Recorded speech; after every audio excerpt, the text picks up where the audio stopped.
जोपर्यंत शिक्षणाची जबाबदारी सरकार आपल्या अंगावर घेणार नाही तोपर्यंत शिक्षणाचं सार्वत्रिकरण होणार नाही, असं डॉक्टर बाबासाहेब आंबेडकर वारंवार सांगायचे.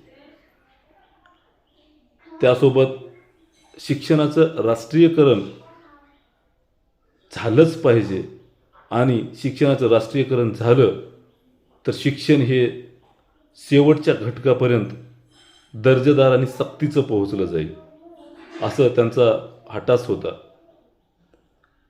मात्र सरकार ही जबाबदारी आपल्या अंगावर घेतलेली दिसत नाही.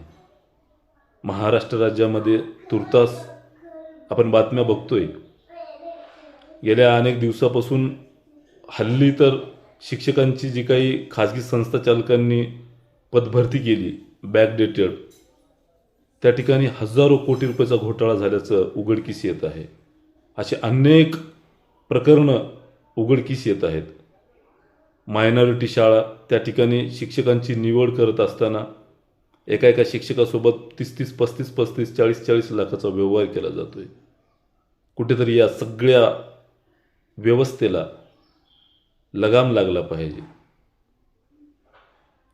हे जे अमाप घोटाळे, बेकायदेशीररित्या शिक्षकांच्या नियुक्त्या,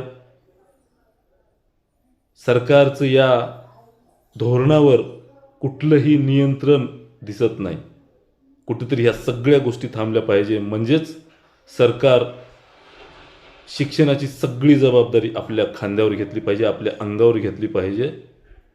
आणि ज्या पद्धतीनं सरकार अनुदान देते त्या पद्धतीनं सगळे अधिकार आपल्या हातामध्ये घेतलं पाहिजे.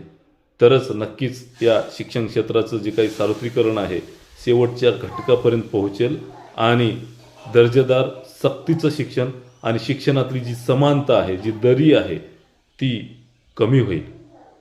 धन्यवाद.